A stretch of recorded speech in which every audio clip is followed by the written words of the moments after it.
The Mitchell Estates' annual summer party was in full swing. Crystal champagne flutes sparkled in the afternoon sun as Silicon Valley's elite mingled around the pool.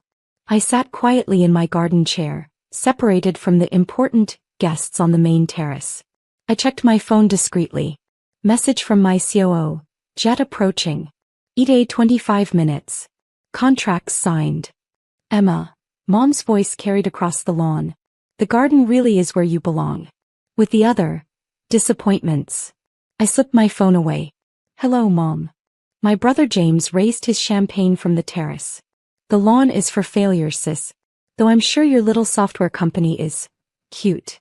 If only they knew about the technological empire I'd built while they weren't watching. Not everyone can run a successful tech company, Dad added, greeting another venture capitalist. Some people just lack vision. I checked my watch. 20 minutes. Speaking of success, James straightened his designer blazer. Dad, should we tell everyone our news? Dad beamed. Yes. Mitchell Tech is going public next month. James secured major backing from Valley Partners.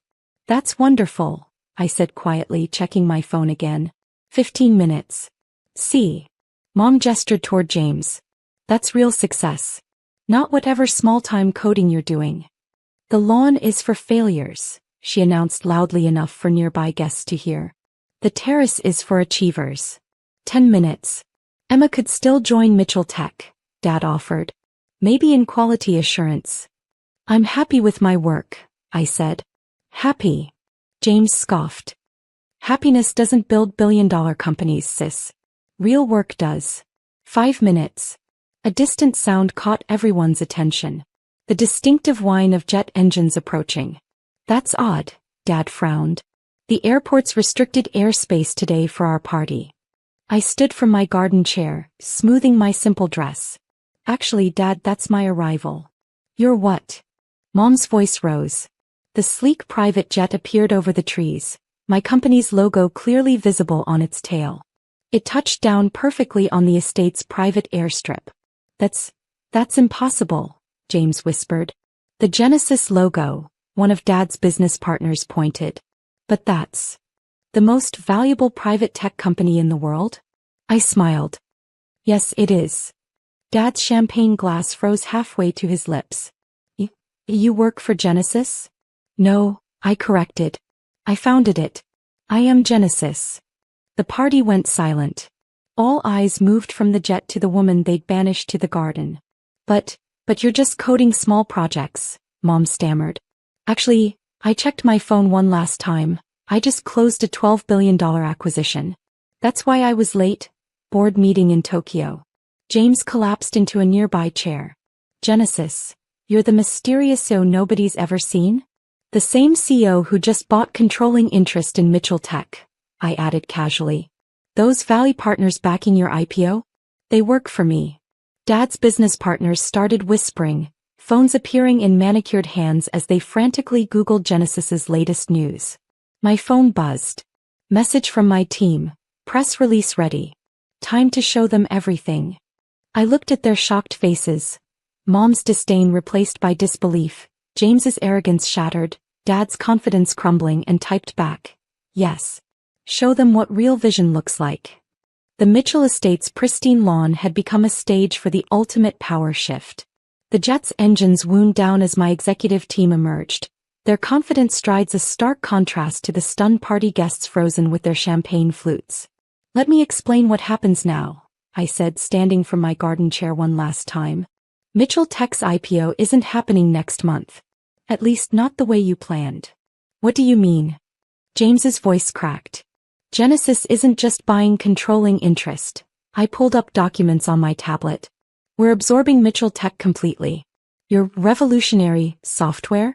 It's 5 years behind what we developed. Dad found his voice. That's ridiculous. Our tech is cutting edge. Your tech, I interrupted, is obsolete. While you were hosting garden parties, Genesis was redefining the entire industry. The party guest had gravitated toward our confrontation, phones recording every moment. But your little coding projects? Mom whispered. We're cover stories, I smiled. Did you really think the CEO of Genesis worked on small-time coding? Everything you mocked was carefully crafted misdirection. My executive team approached, tablets ready. Ms. Mitchell, the contracts are final.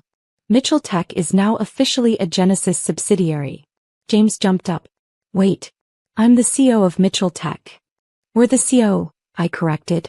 As of 3 minutes ago, you're nothing. Unless what? He demanded. Unless you can prove your worth to Genesis. Not as Dad's son but as a genuine innovator. Can you? Mom stepped forward. Now see here, young lady. No, Mom, you see here. I turned my tablet to show Genesis's global reach. While you were deciding who deserved terrace seating, I built this. A technology empire that makes Mitchell Tech look like a high school project. Dad's business partners were already gravitating toward my executives, sensing where the real power lay. This is impossible, Dad muttered. The valuations, the technology. Genesis is valued at $180 billion, I stated flatly. Mitchell Tech? A mere $400 million. And that's being generous. My phone buzzed. Message from my CFO. Markets reacting to acquisition. Genesis stock up 12% in after-hours trading. You know what's ironic? I continued, watching their faces. Every time you put me in the garden, I was on video calls with global tech leaders. Every small project you mocked was worth billions. The garden is for failures, Mom repeated weakly. No, Mom. The garden was for watching you underestimate me. And now. The estate's smart screens suddenly lit up with breaking news. Tech World shocked, AS Genesis acquires Mitchell Tech.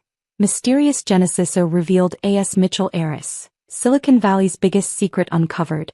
Your options are limited, I addressed my family. Dad, Mitchell Tech becomes a Genesis research division. You can stay as an advisor if you can handle reporting to your garden failure. He slumped, 30 years of tech industry confidence evaporating. James, I turned to my brother, you have two choices. Prove your actual technical skills and earn a real position, or take a generous exit package. And if I stay, he asked quietly, then you learn what real innovation means. Starting from the bottom, no shortcuts. Mom's hands trembled around her champagne glass. Emma, please, we can discuss this. Like you discuss my future? My worth? My place at parties? The silence was deafening. My executive team moved forward with more tablets. The press conference starts in 30 minutes, Ms. Mitchell. Global media is waiting. Perfect timing, I smiled. Dad, James, you'll need to decide quickly. The announcement goes live with or without you. You're destroying everything we built, Dad protested.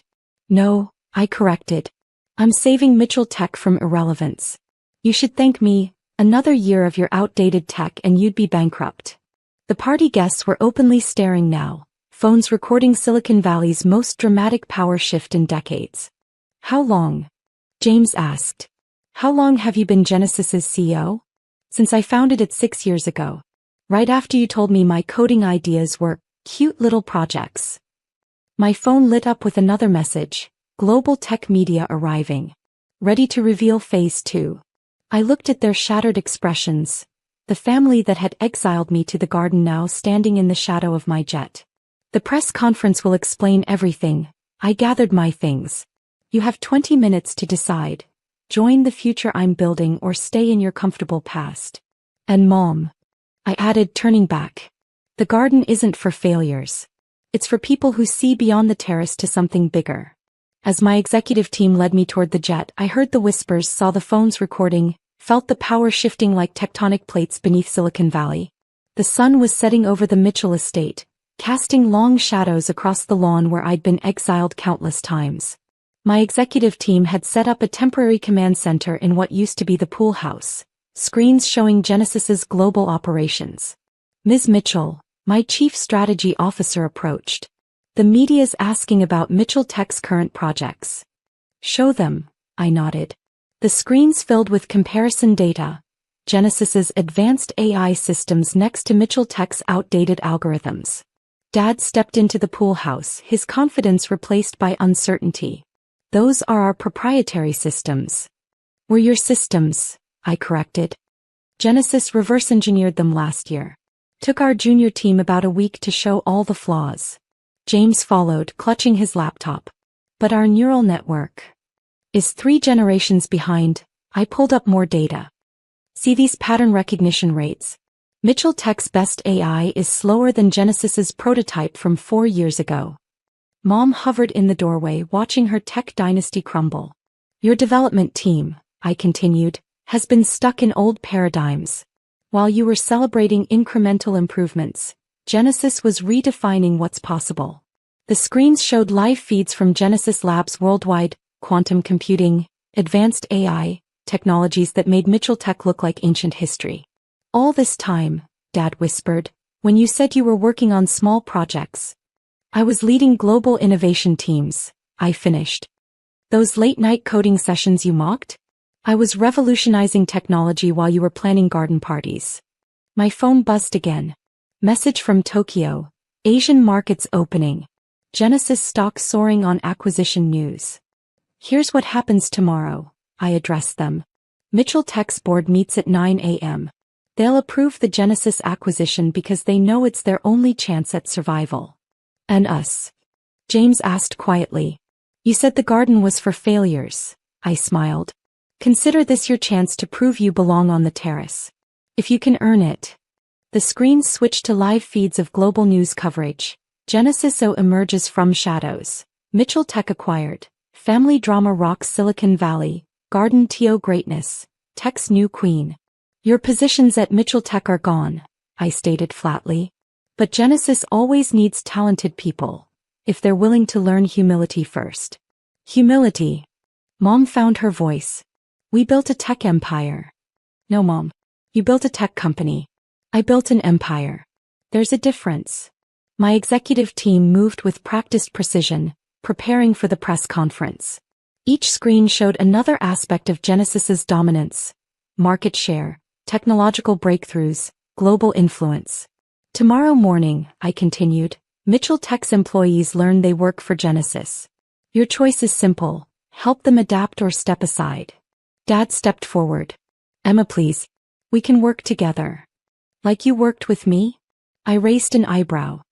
How many times did you dismiss my ideas?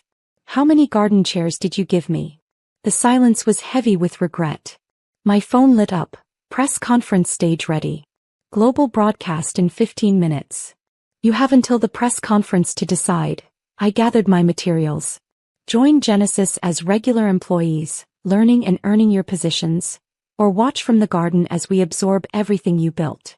Regular employees? James looked stricken. But I'm CEO. Wasu, I corrected. Now you're nothing, unless you can prove your worth without Dad's name backing you. The estate's grounds had transformed into a media circus. News vans lined the driveway, reporters positioned their cameras, all waiting to see the Genesis CEO emerge from the shadows. One last thing, I turned back to them. That garden chair? I'm having it bronzed and installed in Genesis's lobby. A reminder that success doesn't come from where you sit. It comes from what you build while others aren't watching. Mom stepped forward. Emma, we're still family. Are we? I challenged. Or are we just people who share a last name and a garden where you put your disappointments? The screens showed Mitchell Tech's stock price plummeting as Genesis soared. The market had already decided which Mitchell vision would survive. 10 minutes to press conference, my assistant announced. I looked at my family one last time. The father who dismissed my ideas, the brother who mocked my work, the mother who exiled me to the garden. Time to decide, I said simply. The future waits for no one, not even the Mitchells. The next morning's headlines were everywhere. From garden chair to tech throne, Genesis CEO's revenge. Every tech blog and business channel buzzed with the story of how the Mitchell family's failure had built the world's most valuable private tech company while they banished her to the lawn. I sat in Genesis's real headquarters, a stunning glass tower that made Mitchell Tech's offices look like a startup garage. The wall of smart glass displayed our global operations while my small coding projects reshaped the tech world. Ms. Mitchell, my assistant called. Your family's here. All of them. I watched through the smart glass as they entered the building's lobby, their usual confidence replaced by nervous awe. Send them up. They emerged from the private elevator, eyes wide at the reality of what I'd built. Gone were Mom's dismissive smirks, Dad's condescending confidence, James's arrogant swagger. Please sit, I gestured to the visitor area. I assume you've seen the morning coverage? Everyone has, James whispered. TechCrunch wired Wall Street Journal. The garden chair billionaire. Tech's greatest secret. Not so secret anymore, I noted. Though you had 6 years to discover it yourselves. Mom touched one of the smart glass panels tentatively. This is incredible. More incredible than my small-time coding? Dad cleared his throat. We spent all night reviewing Genesis's patents. The quantum computing breakthroughs, the AI innovations. Now you review them? I raised an eyebrow. Not when I tried explaining them at every family gathering. We should have listened, Mom said quietly. Should have. I stood, walking to the windows overlooking Silicon Valley. Like when I tried showing you our neural network prototype and you told me to stop playing with computers? James stepped forward. About my position at Mitchell Tech. Your former position, I corrected, pulling up performance data. Our analysis shows your division has underperformed for 3 years. Care to explain? He paled. I followed industry standards. Standard. I laughed. Genesis doesn't do standard. We set standards. That's why we're worth $180 billion while Mitchell Tech stagnated at $400 million. The screens showed Genesis's global impact, technologies transforming industries, innovations reshaping the future. Emma, Dad tried again, we were blind. So focused on traditional success. That you missed real innovation, I finished. Do you know why I kept the garden chair appearances? Why I played along with your dismissals? They shook their heads. Because it showed me exactly who people really were. Those who saw beyond appearances found Genesis. The rest. I gestured to them, stayed in their comfortable bubbles. Mom smoothed her designer dress nervously. We can change. Learn to see differently. Can you? I challenged. Can Silicon Valley's premier tech family accept that real innovation doesn't come from garden parties and status? The screens filled with more headlines. Genesis revolutionizes tech landscape. Mitchell Tech absorbed into Genesis empire. Family dynamics upended by daughter's billions. You have choices, I said finally. Dad, your development teams need complete retraining. James, you can start as a junior developer. If you can handle actually coding instead of just managing. They exchanged glances, understanding their new reality. What do you want from us? James asked softly. Want? I smiled. I want you to understand that while you were planning garden parties, I was planning technological revolutions. While you were deciding who deserved terrace seating, I was deciding the future of technology. Dad stepped forward. Please give us a chance to what? Finally see me? Or just see my success? Both, Mom said quietly. We were wrong. So terribly wrong. I turned back to the city view, my city now in many ways. You know what the real difference is between us? You saw tech as a family business. I saw it as a way to change the world. My phone lit up with another message. Quantum computing breakthrough ready. Time to announce phase 3. Here's what happens now. I faced them again. You'll learn our systems from the ground up. No shortcuts, no family privileges. Prove you can innovate without the Mitchell name carrying you. And if we accept? Dad asked. Then show me the great Mitchell Tech team can adapt to real innovation. Prove you can move beyond garden parties to actual technological advancement. They nodded, their carefully curated tech world transformed by the daughter they dismissed. The next press conference starts in an hour. I checked my phone. I'm announcing Genesis's quantum computing breakthrough. You're welcome to attend, from the general seating section. As they turned to leave, Mom paused. The garden chair is being installed in our lobby today, I finished. A reminder that true success grows even in hostile soil. After they left, I turned back to the screens showing Genesis's worldwide impact. Sometimes the best revenge isn't just succeeding, it's succeeding so monumentally that even those who exiled you have to look up to see how far you've risen. And in tech, true power comes not from where you sit, but from what you build while others aren't watching. As I prepared for the press conference, I smiled, knowing that every future garden party would be haunted by the memory of the daughter who turned her exile into an empire. That was better than any terrace seat.